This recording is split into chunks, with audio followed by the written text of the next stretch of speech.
కళల కాణాచిగా పేరు పొందిన గుంటూరు జిల్లా తెనాలిలో అద్భుత కళాక్షేత్రం ప్రాణం పోసుకుంది. ఇన్నాళ్లు సరైన వేదిక లేక ఇబ్బందులు పడుతున్న కళాకారులకు తెనాలిలో నిర్మించిన ఆడిటోరియం నవ్యాంధ్ర సిగలో మణిహారంగా నిలవనుంది.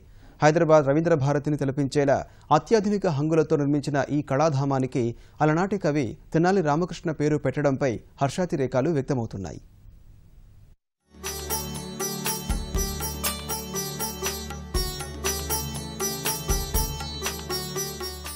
గుంటూరు జిల్లా కళాకారులకు పెట్టింది పేరు. పాత తరానికి చెందిన గోవిందరాజుల సుబ్బారావు, కాంచనమాల నుంచి బుర్రిపాలెం బుల్లోడు కృష్ణ, సావిత్రి, జమున, శారద, జగ్గయ్య, ధూళిపాళ్ల, గుమ్మడి వెంకటేశ్వరరావు, కె విశ్వనాథ్ వంటి హేమాహేమీలు గుంటూరు జిల్లాకు చెందినవారే. ఈ తరానికి వస్తే హీరో మహేష్ బాబు, దర్శకుడు బోయపాటి సీను, హాస్యబ్రహ్మ బ్రహ్మానందం, మహర్షి రాఘవ, పోసాని కృష్ణమురళి, జీవ, నేపథ్య గాయకులు ఎస్ జానకి, నాగూర్ బాబు, సునీత వంటివారు గుంటూరు ఖ్యాతిని సినీ ప్రపంచానికి చాటి చెబుతున్నారు. ఇక వర్ధమాన తారలు, దర్శకులు, నిర్మాతలు, సాంకేతిక సహాయకులు, క్యారెక్టర్ ఆర్టిస్టుల సంగతి చెప్పనక్కర్లేదు.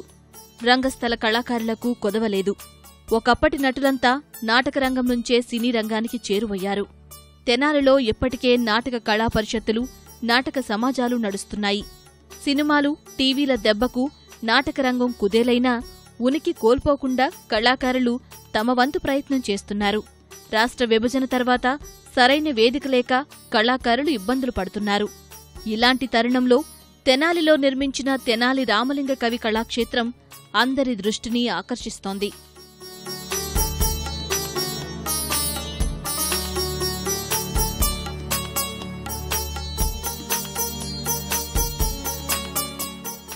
కళాక్షేత్రంలో అడుగుపెట్టగానే కుడ్యాలపై ప్రకృతి అందాలు, అమరావతి సొబగులు, బుద్ధుడి బోధనలు, భారతీయ నృత్య రీతులు, తెలుగువారి సంస్కృతిని చాటిచెప్పే కళారూపాలు, విభిన్న జనజీవితాలు ఒకటేమిటి, కళాక్షేత్రాన్ని అందమైన అధ్యయన కేంద్రంగా తీర్చిదిద్దారు. పురపాలక సంఘ నిధులతో తెనాలి ఎమ్మెల్యే ఆలపాటి రాజేంద్రప్రసాద్ పర్యవేక్షణలో సినీ, రంగస్థల నటుడు దీక్షిత్ మార్గదర్శకత్వంలో ఈ కళా ప్రాంగణం ఊపిరిపోసుకుంది.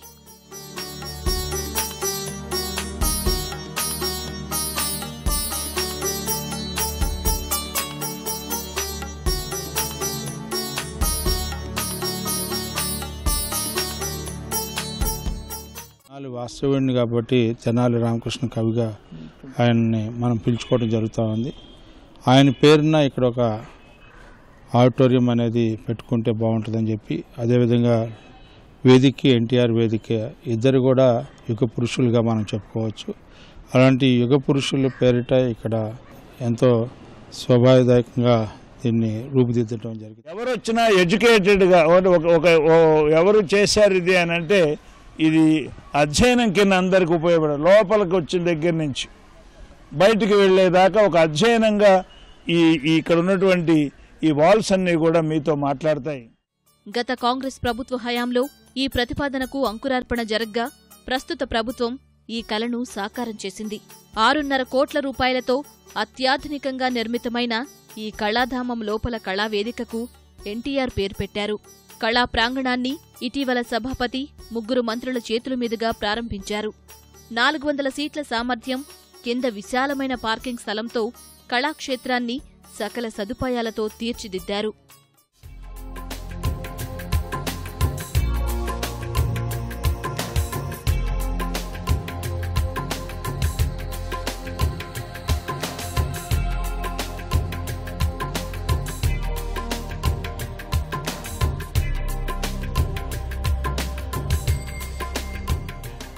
గుమ్మడి గారు, తెనాలి రామకృష్ణ గారు ఈ జిల్లా వారు, ఎన్టీఆర్ ఏమో ఇక్కడ చదువుకొని ఇక్కడ ఉద్యోగం చేసినటువంటి తెలుగు ప్రజల హృదయాల్లో మరి ఒక సుస్థిరమైనటువంటి స్థానాన్ని సంపాదించుకున్నటువంటి మహోన్నత వ్యక్తులు ముగ్గురిని స్మరించుకునేటువంటి అవకాశం ఈరోజు ఒక ప్రత్యేకత కలిగినటువంటి వ్యక్తులుగా మహోన్నత వ్యక్తుల పేరు నామకరణం చేసి ఈ యొక్క కళా క్షేత్రాన్ని ఈ ప్రాంత ప్రజలందరూ సద్వినియోగం చేసుకుని కళలను బతికించాలి. ముఖ్యమంత్రి గారు ఎప్పుడు కూడా ప్రజలందరూ కూడా ఆనందంగా ఉండాలి, 80% సాటిస్ఫాక్షన్ ఉండాలి, ఆనంద ఆంధ్రప్రదేశ్గా ఉండాలి, లోకల్ కళలను ప్రోత్సహించాలని ఇప్పుడు చెప్తుంటారు. ఈరోజు తెనాలి పట్టణంలో ఇంత మంచి ఆడిటోరియం ఉందంటే రాబోయే రోజుల్లో లోకల్ కళాకారులకే కాకుండా గుంటూరు జిల్లాలో ఉన్న అందరి కళాకారులకు కూడా ఒక మంచి వేదిక దొరికింది. ప్రస్తుతం నాటకరంగం సరైన ఆదరణ లేక ఎదురీదుతోంది. కన్నీళ్లతోనే కడుపు నింపుకుంటున్న కళాకారులెందరూ. కష్టాలెన్ని ఉన్నా కళా వేదికపై ప్రదర్శనకు రాగానే కళాకారుల ఆనందమే వేరు. కొత్త వేదిక అందుబాటులోకి రావడంతో నవ్యాంధ్రలో నాటకరంగానికి మళ్లీ ఊపు వచ్చే అవకాశముందని సినీ నాటకరంగ కళాకారులు, కళాభిమానులు ఆనందం వ్యక్తం చేస్తున్నారు. చాలా అద్భుతంగా ఉంది. ఆ మహానుభావుడు మహాకవి పేరు పెట్టడం చాలా ఇంకా ఆనందంగా ఉంది. మురళీమోహన్ గారు చెప్పినట్టుగా నాటక రంగానికి, కళాకారులకి, నృత్య కళాకారులకి ఫ్రీగా ఇస్తే చాలా సంతోషం. బాగా డెవలప్ చేయమని చెప్పి యువతరంకి ఏదైతే ఇప్పుడు టీవీకి సినిమాకి అతుక్కుపోకుండా లైవ్ షోస్కి విదేశాల్లో ఉన్నంత గిరాకీని మన దేశంలో, ఎందుకంటే ప్రేక్షకులు ఉన్నారు మనకి.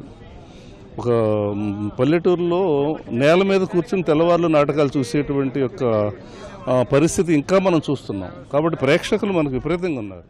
తెలుగువారి సంస్కృతి, సంప్రదాయాలు, వైభవం, ప్రాభవానికి ప్రతిబింబించేలా ఆడిటోరియం నిర్మించారు. భవిష్యత్తులో రాష్ట్ర, జాతీయ స్థాయిలో వివిధ ప్రదర్శనలను ఇక్కడ నిర్వహించి తెనాలి కళల కానాచిగా మరోసారి రూపుదిద్దుకునే అవకాశం ఉంది. కెమెరామెన్ కేశవ్తో సూర్యారావు, ఈటీవీ న్యూస్, గుంటూరు.